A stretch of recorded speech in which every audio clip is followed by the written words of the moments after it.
So this is rolling. I'm going to start it now, yo, Ustadh. Okay, So hold the pen up on this thing.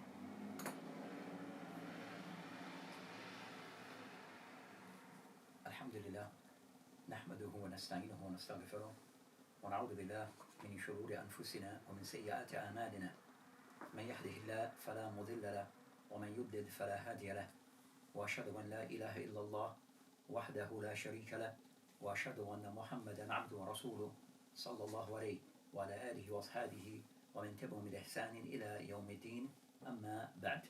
So in continue discussing the book Bulugh al-Maram by Ibn Hajar al-Asqalani rahimahullah, where we're still covering concerning hadith al-wudu.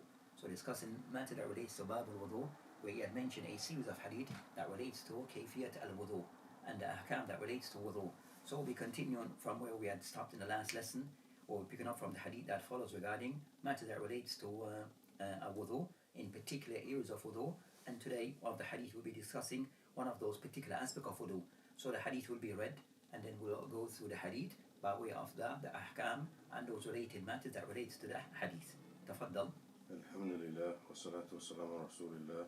Hadith number 34, narrated Abu Hurairah radiallahu anhu. Allah's Messenger sallallahu alayhi wa sallam said, when one of you wakes from his sleep, he must clean his nose with water by sniffing it in and then blowing it out 3 times, for Satan spends the night inside one's nostrils. Agreed upon. So this hadith that is mentioned here, the part that is the hadith that is narrated by Abu Hurairah anhu, where he says, قال رسول الله صلى الله عليه وسلم إذا استيقظ أحدكم من منامه فليستنثر ثلاثة.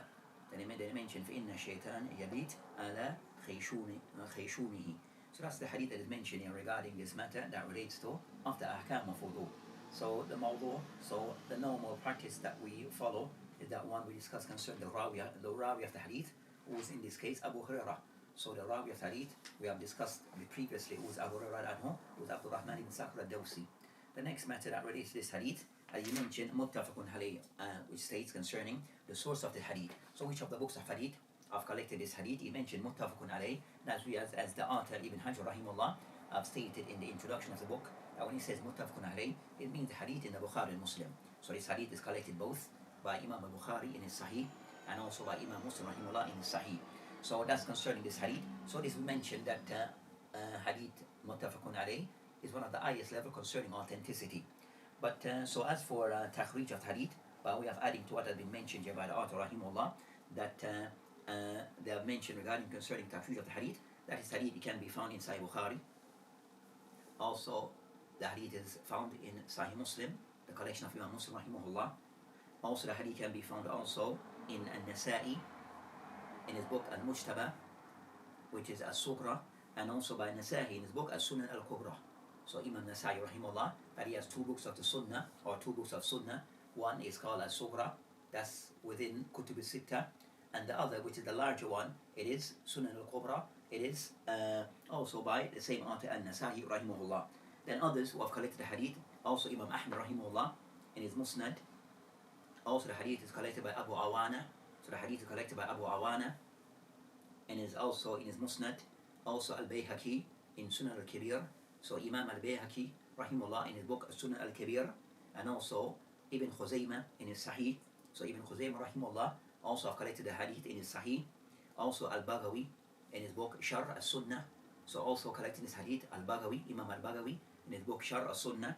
Also the hadith can be found with others, Ibn Hazm al-Zahiri in his book Al-Muhalla. So the book this hadith can be found in many places. So the hadith, it is by way of so that's concerning those who have narrated, or some of those who have collected or compiled this hadith in the books of the Sunnah and other books. Then as for the hadith regarding its hukum, then by the hadith being muttafaqun alayh, the hadith is authentic. The hadith is authentic. I've matter just to take into account regarding on some narration or some of the prints that are there regarding Bulugh al-Maram, when they mention, that he mentioned that istayqad ahadukum min manami. So he mentioned min manami, mentioned from his sleep. Some narration mention min nawmihi. So you have that difference in the wording. Both absolute concern a person that his sleep is known, and mention manami. So you have that difference in just the wording that is in some of the prints of the book. But the one that is mentioned here, the one that is more, the wording in most books of hadith, it is manam. So the word manam is more in the books of hadith, less so the word of an-nawm. So as for what is mentioned regarding concerning Nom or Manam, that what is intended by this regarding the ulama have mentioned regarding that this is more general regard when the Prophet mentioned if any of you was to awake from his sleep, then he should wash his nose out 3 times. Then they mention or blow out his nose 3 times. So one regarding a nom, what is intended. So istighath is the person who have awoke from sleep. So istighath, the person who have awoken from sleep. Mention min nawmihi or manami. So a nom or manam regarding the person who was sleeping. This sleep, it takes place whether in the day or during the night. So this occurs regarding concerning sleep, is of sleep during the day or the night. So they say it is mutlaq, it is somewhat general, that could include both the sleep during the day or the sleep during the night. But I mentioned what is to be done when a person awake from his sleep. You mentioned what should be done. فَلْيَسْتَنْثَرْ ثَلَاثًا. So the person, you mentioned command intense that one should blow out his nose 3 times. With this they mentioned istinthar, that what is mentioned here regarding this matter, Ash-Shawkani, rahimahullah. So Shawkani in his book Nail al-Awtar, with also another book of the Sharh of the book of Al-Muntaqa Al-Akhbar by Mati ibn Taymiyyah. Shawkani rahimahullah, when he mentioned this particular discussion, he mentioned was tanthar concerning istinthar, that regarding concern that it's a more general meaning from the word istinshaq. So istinshaq is when a person, sometimes the word istinshaq, the person take water into his nose, and then istinthar, the person then blow it out. That's concerning istinshaq. What istinthar? At times when ulama mention when both are used together, they carry separate meaning. Istinshaq, the person put water into his nose, sniff water into his nose. What istinthar, when a person will blow out that water from his nose. So when both are used together, they take separate meaning. When one is used, then it takes the meaning of the other. It includes the meaning of the other. So they mention istinthar, at times also sniffing or blowing water out from the nose. There are times that are more general meaning, as the person has to sniff water in his nose before he's able to blow it out. And now rahimahullah, I've mentioned قال الجمهور أهل اللغة والفقهاء والمحدثون. So now rahimahullah, he mentioned قال الجمهور أهل اللغة, that the majority of the people of the language, the fuqaha, and the people of hadith, the ulama of hadith, they mention istinthar wal ikhraj al-ma min anf, ba'da istinshaq. So they mention that generally, that most of the ulama, they are of the understanding that istinthar is where a person, water, it is removed from the nose. Water is removed from the nose after the person have sniff it up, or the person have take water into his nose. They mention that he said, Ash-Shawkani, Qala Ibn al-Arabi, and also Ibn Qutayba, istinthar wal istinshaq. So you find some of the ulama, he mentioned Ibn al-Arabi and also Ibn Qutayba, that they mentioned that istinthar wa istinshaq, that they take the position or the understanding that istinthar, it is also the same as istinshaq. So who put some of the ulama see both as being the same. So that's concerning that matter that is discussed in this particular the meaning of concerning al-istinthar, what is intended or meant by this. So it's water being removed from the nose after it been taken in by istinshaq. So as for this hadith, that they mentioned that thalathan, this should be done 3 times. So this act should be done 3 times. Some narration of this hadith, it does not mention 3 times. Some narration of hadith, it does not per se mention 3 times. It doesn't mention how many times to be done. But this particular some narration does mention that this act is to be carried out 3 times. So some without how many times for it to be done, and some of the narration mention that is to be done 3 times. So from this hadith, then 3 times become the amount of times it to be carried out. Then I mentioned فَإِنَّ الشَّيْطَانِ. So as for shaitan, yabit ala khayshūmihi. That I mentioned that the shaitan yabit. So beat from that, which means concerned that they mentioned that from this part they mentioned inna shaitan yabit. So the word bat, baytuta, that it indicates that the person is there sleep, baytuta, concerning something being done during the night. So something being done during the night hours. This is concerning baytuta. So they mentioned, so even though the hadith it started mentioned regarding إذا استيقظ أحدكم من نومه أو من منامه. So that is general regarding any sleep during the day and the night. But the end of the hadith it give a more kind of specify that what is actually intended regarding sleep is during the night. So what is now more intended, so the hadith now, even more clarity regarding concerning the sleep that is intended is not just any sleep during the day, it's a sleep which is meant during the night. So it is the night sleep, as Baytut relates to something being done during the night, not during the day. Ibn Hazm rahimahullah kind of somewhat kind of take that Baytut as means something that could be done during the day and the night, which is contrary to the view of majority of the ulama. So Ibn Hazm al-Zahiri kind of somewhat more inclined towards Baytut, that is something that can be done during the day or night, includes day and night activities. But as for the ulama, majority are contrary to that view, contrary to the ulama, or contrary to that view that yabit, it occurs during the night, not during the day. Then I mentioned ala khayshumihi. So khayshuma is concerning that the nose, concerning a person's nostril. So as we mentioned, the shaitan said, that is said indicating the shaitan that he sleeps, he spent the night in a person's nostril, in a person's nose. So that's concerning the general meaning of the hadith. That's the general meaning of the hadith. So now as for the ahkam, that can be taken from the hadith. So this hadith kind of somewhat in mention, إِذَا إِسْتَيْقَ أَحْدُكُمْ مِنْ مَنَامِهِ فَلْيَسْتَنْثِرْ ثَلَاثًا. So the first part of the hadith, it discusses concerning when a person awake from sleep, then one should wash or blow at his nose 3 times. So as for this, that what is mentioned here by some of the ulama, amongst them in the book of Badr al-Tamam, one of the early explanations of the book, Bulugh al-Maram, that they mention وَالظَّاهِرْ هَذَا وُجُوبِ, that from what is apparent regarding concerning this washing of the nose or blowing water or blowing out water from the nose, that is to be done 3 times. Mentioned from what is apparent here, then this is something which is wajib to be done. So they said this is wajib, that when a person awakes from his sleep during the day or during the night, then the person should blow water from his nose 3 times. So what is apparent? He mentioned فَلْيَسْتَنْثِرْ ثَلَاثًا, that is to be done 3 times, and this is by a fi'l amr that indicated something which is wajib to be done. So they mentioned from what is apparent from the hadith, it indicates that doing this act, when a person awake from sleep, he should wash his nose 3 times, or wash out his nose 3 times. So they mentioned that that per se is, and it says there's none of the ulama who mention this is wajib for the person whenever he wakes during the night or awake, qiyam min al-nawm, that a person should wash his nose 3 times. They said no one per se mentioned that this is something to be done. Then they mentioned al-zahir annahu lam yaqul bi ahad, no one else said this view. So what is apparent? That none of the ulama have taken the position that whenever the person awakes, then the person should automatically wash his nose 3 times. None of the ulama have taken that view. So they mention ala hadha al-zahir al-murad. So it's ala hadha فالظاهر الأمر عند أراد الوضوء. So they say what is intended by the hadith is when a person who intends to make wudu. So so what is not intended, that a person should wash out his nose 3 times from after awaking from sleep. But what is intended is for the person to do so whenever he wishes to make wudu, when he intends to perform wudu, not just mere awaking from the person awaking from sleep. So that's concerning what is discussed here regarding the hadith, regarding concerning what is intended, regarding concerning this act of washing of the nose.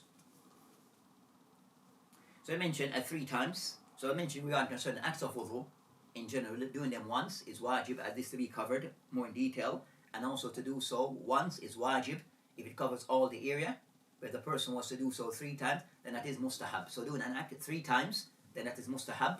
But to do so once, that's the aqal al-wajib. That's the least that is required for the person to comply with that which is wajib upon them, that the person have carried out that act as it should once, then that is wajib. So as for khayshuma, that they discuss, that qil, as mentioned here by the author of Subul Salam, as Amir al-San'ani, that you have a difference between the ulama regarding concerning that khayshuma, regarding concerning the nose, the nostril, that of the mention that the some mention ala al-anf, the person concerning that the nostril, the nose, the peak of the nose, or the back of the nose, or the tip of the nose. You have those different aqwal regarding what exactly is meant by khayshuma.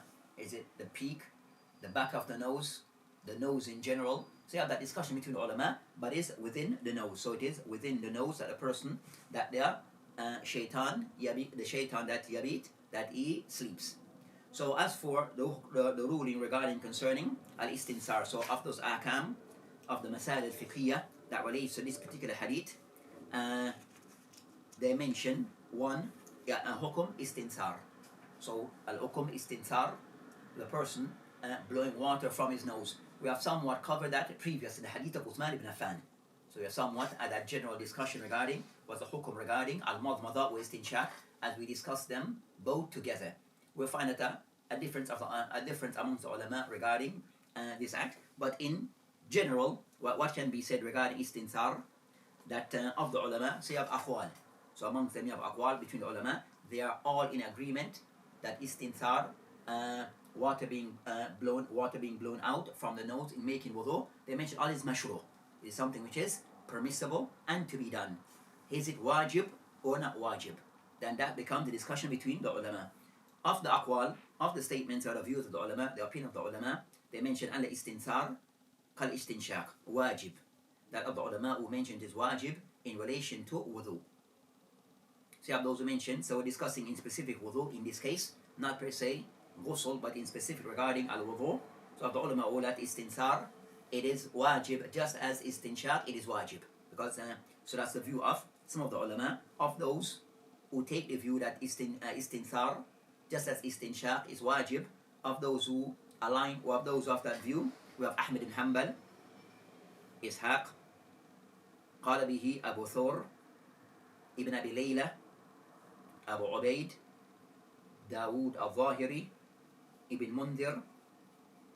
So you have those of the ulama, and Ibn Hazm and the likes, and others. So of the ulama who take the view that istinsar, it is something which is wajib, the person blowing water from his nose, then this is something which is wajib to be done, just as istinshaq is wajib, so both will go together. So we mentioned Ahmed, of those of that view, Ishaq, Abu Thor, Ibn Abi Layla, Abu Ubaid, Dawood al-Zahiri, Ibn Mundhir, Ibn Hazm, and others who have taken to that view. The second view regarding this matter of the ulama who take the view concerning that no, laysa bi wajib. Istinsar, blowing water out the nose, blowing out water from the nose, it is not something which is wajib, but it is something mustahab wal mandub. So it is with them mustahab, mandub. So that's the second view amongst the ulama of those who take the view it is not wajib, but rather in wudu it is something which is mustahab, it is something which is mandub, preferred to be done, that they mention. And those who say it is wajib, they use a hadith here that I've mentioned, that to be done, and they said the Prophet that he never missed it. So the Prophet regarding performing wudu, it is not something which was ever missed.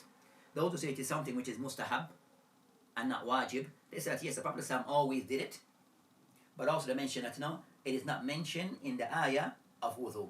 So this act is not specifically mentioned in the ayah, so based upon this they say it is something not wajib.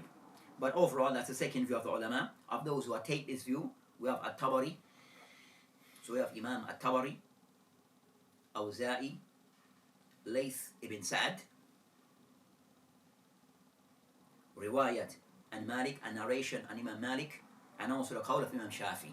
So those who align to this view, At-Tabari, Awza'i, Layth ibn Sa'd, or Al-Layth ibn Sa'd, Riwayat, narration and Imam Malik, and also is the view of Imam Ash-Shafi, rahimahullah, jami'an, with all those of those names, of those ulama who take the position that it's something which is mustahab, mandub, wa laysa biwajib.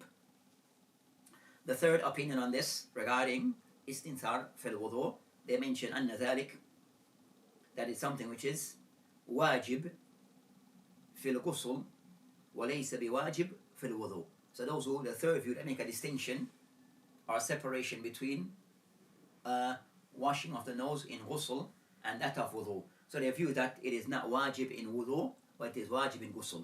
So that view going to somewhat align to the view of the second view. So that view also could be placed with the second view by way of wudu. So regarding al-istinsar, regarding wudu, then the second view, it will align to the second view, where the oath is not wajib, mustahab. And of those who even though they make a distinction between al-ghusl, where it says in ghusl is wajib to be done, to make istinsar wa istinshaq, but in wudu it is not. Of those who take this view, you have al-Thawri, so Sufyan al-Thawri, also Imam Abu Hanifa, and his two companions. So Imam Abu Hanifa, al-Thawri, and also is the companions of Abu Hanifa, they are of this view.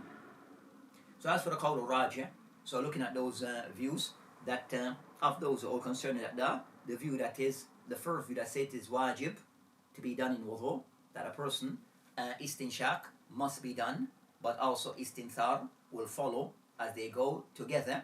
They all that know it being wajib is more in line with the evidence, is more in line with the adillah, based on the Prophet somewhat he commanded to be done, and also his action is consistent in doing this. So his actions is consistent in sense by way of there is not known, is not recorded that he ever did not never not do it. And some of the hadith is nourished, and so based upon this, that's the view of the ulama on this matter, and we have given concerning the qawl that seem to be more correct. Even though I mentioned that Jumhur of the ulama say it is regarding wudu, istinthar, it is sunnah, laysa biwajib. But the first view that say it is wajib, that seems more to be correct. The next matter to discuss regarding this hadith, as we have a discussion regarding what is intended regarding the shaitan sleeping a person's nose. So regarding the shaitan sleeping the person's nose, or in the person's nose, that they mention regarding concern that on this you have two possibilities as what is to be understood or what can be taken from this. Of those who mention that that is to be taken mahmul ala aqiqati, that to be taken and is aqiq wa zahir, that a person has taken it as it is mentioned, that is something of the unseen, but it is mentioned by the Prophet ﷺ, the shaitan, where the shaitan can somewhat that is able to, the shaitan of different shape, forms, and way that he can function. So of those things that the shaitan, that he sleeps in the person's or in people's nose, then it's something which is possible as the shaitan, he can take different form and shape. So he can take different form and shape, and also the shaitan, that so that's concerning so that's the hadith being, and of the way that the shaitan to enter into the person, so it's taken as what is apparent, based upon is matter of the unseen, and because of the matter of the unseen, we have nothing to put things. So because the matter of the unseen, we accept it based upon the text that have come to us, as we have nothing that is tangible to challenge this. So they mention that that's concerning that that's the matter regarding this. Then the second view concerning what could be said about this, that I mentioned regarding that ala majaz, that is concerned that this is mentioned by way of it is taken as something which is symbolic or metaphorical, if you want to use those terms, regarding concerning what is intended al-maqsood, regarding concerning the shaitan, that he likes to display that the shaitan that likes to be in things that is said to be unclean. So the nose area, regarding that he keeps off things in the nose, so shaitan likes to stay in area which is unclean. So that's of the view that are mentioned. So Allahu Alam, regarding this matter. So they mention these views. So the one haqiqa, they will take that for sure because hadith has mentioned such. As for the other thing that is attached to it, then that's regarding the metaphorical, regarding the symbolized concerning things of the shaitan likes to be in place of filth and a place of uncleanness. So he stays in that area regarding the persons. Then that's something that is mentioned, that is of those things that is mentioned, and Allah Ta'ala A'lam knows, Allah Subhanahu wa Ta'ala, Allah knows best regarding that matter. As for the hikmah regarding this matter, that Badr, that they mentioned that in Badr al-Tamam, that he mentioned concerning the hikmah regarding this matter, that he mentioned that the hikmah regarding concerns that this matter regarding cleanliness. So regarding the person, regarding his nose, just trying to keep his nose clean. And the hadith can somewhat specify this, so they ensure the person regarding cleanliness, regarding the nose, especially after sleep and the like, that a person try to ensure that his nose area is clean. So the hadith can somewhat emphasize this so as to ensure that the person's nose is kept clean. So Allahu A'lam, so that's concerning what is mentioned regarding these matters, regarding this particular hadith. So this hadith, from a general benefit, it shows the person that attending to this matter, and also from the hadith it shows regarding that it discussed concerning matters of the unseen. For the believers, is for him to, if it is narrated to us by the Prophet Islam and it's authenticated, then these matters of the unseen that we accept it ala zahiri, we accept it for what it is, because we have been told by this by the one who's the Prophet ﷺ. So we accept this and it shows all the shaitan that is able can take different forms. The shaitan that is involved in different things of those things that he yabit in the person's nose. So that's concerning of those things that I mentioned regarding this particular hadith. So with this hadith,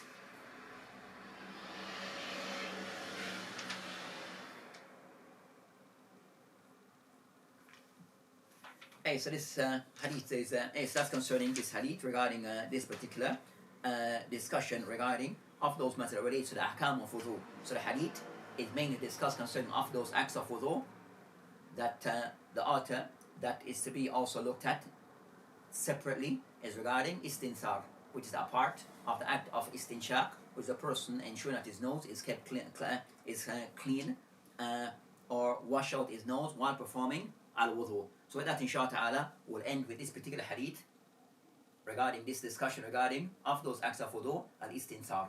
So with this, inshallah, we'll end and we'll continue further. We'll continue discussing other hadith relating to this particular book, this collection of Ibn Hajar rahimahullah, that is titled or known as Bulugh al-Maram.